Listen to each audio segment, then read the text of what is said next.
Hi, I'm Donathan. And I'm Kelly. And we are Craving Cinematics. Well, we just got finished watching Blue Planet 2, Episode 4, Deep Blue. And I tell you something.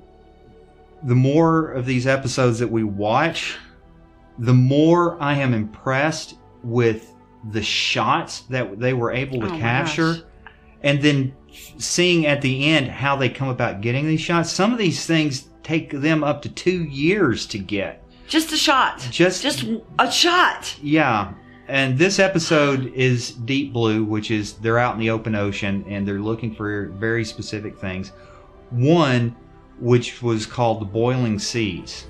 And that particular segment is about where these small fish come up to spawn at the surface during the day. They normally stay down the deep, but they come up during the daylight to spawn. I mean, like thousands and thousands of them. So they form this big school of fish that attracts all of these predators, starting with the spinner dolphins. Oh, they're so cute. I want a spinner dolphin. And so you see the spinner dolphins coming in, and then you have the manta rays, and then you have the tuna that come in. Yeah. And where they get the boiling seas from is the tuna. The tuna are actually swimming so fast through this school of small fish that they're jumping out of the water, and there's so many of them, it looks like the seas are boiling.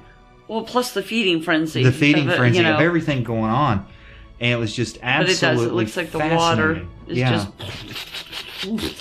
boiling. And it took them 2 years to finally find that and actually get the shots that they needed, which was absolutely fascinating. Donathan and I kept looking at each other going, how'd they get that shot? How did they get that shot? How did they get that shot? It was amazing. It was so amazing. There was one shot where the camera, the diver, the lady working the camera, actually grabbed onto a wild dolphin, which is safer than like a shark. But still, they're in a feeding frenzy. Yeah. And she actually grabbed on with one hand, holding the camera with the other hand. And this dolphin's like tearing through the water to get to the food. And she's just holding on for dear life. And that can't. It was amazing. It was so amazing. The shots that she was able to get. And then the little baby turtle. Oh, yeah, that was amazing too. I love turtles. And I love sea turtles. I love most wildlife, really. Yeah. But that was so sweet. But what were some of the other shots that we were like, how did they get that? The ones that really got me, the boiling seas. Yeah, well, the whale shark was really impressive, but the boiling seas was one. But the ones that really got me were the shots with the sperm whales. They come in, and the sperm whales, this family of sperm whales, are all sleeping, and they're all they're all vertical. And they get right up on them, and you can see the eyes opening up a little bit like they're still asleep. And then a calf comes up. It's hungry, and it's bumping its mother. They all wake up.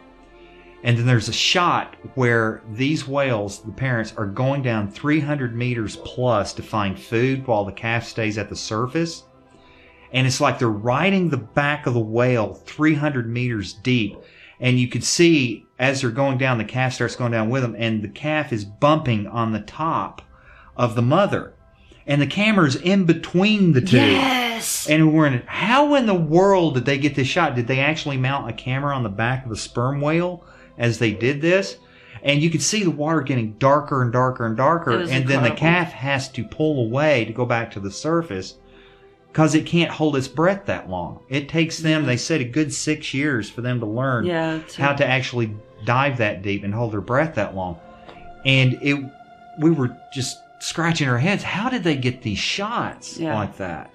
And this episode did also touch on a very important subject, very, very important subject. Which we've spoken of a couple of times. We have spoken of it. But I'm going to speak of it again because it's that important. Is the waste of plastics being dumped into the ocean. And it did show a whale with its calf. And it chokes me up a little bit because the calf was dead. And the mother had been carrying the calf around with her for 3 days.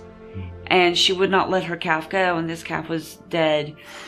And they speculate that the calf had died from poisoning, from the milk from its mother, from poisoning of the plastics leaking its toxins into the water and into the fish that the whales eat.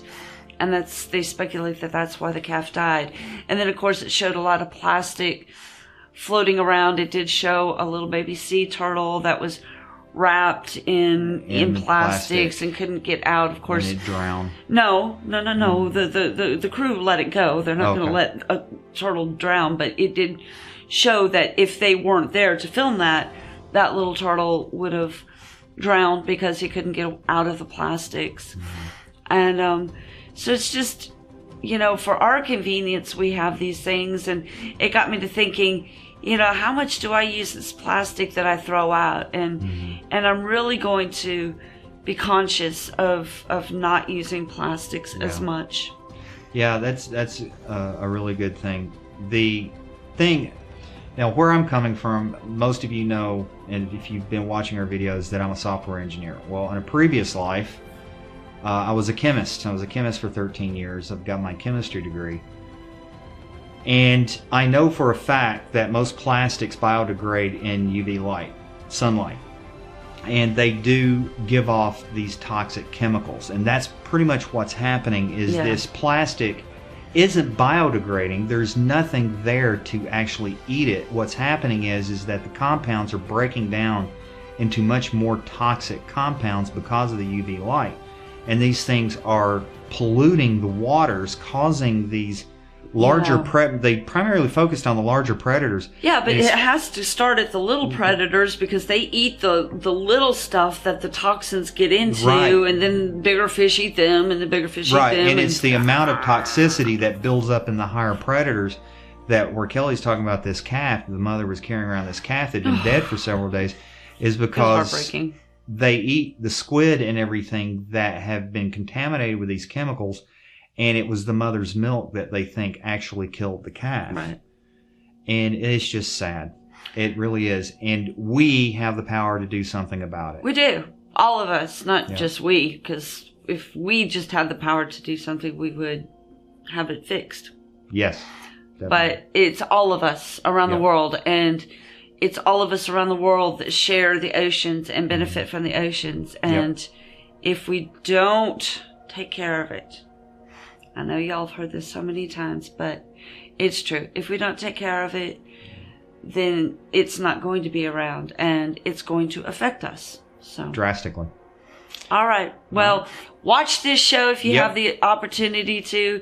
If you don't have the opportunity, hang tight. They're starting to release the videos in Blu-ray. Yeah. So if you don't have it on your TV, wait for the release of the Blu-rays. Buy the Blu-rays, help support the BBC so that they can come out in another 15 years. And listen, BBC, I am not dogging you at all for taking 15 years to do this. I see why.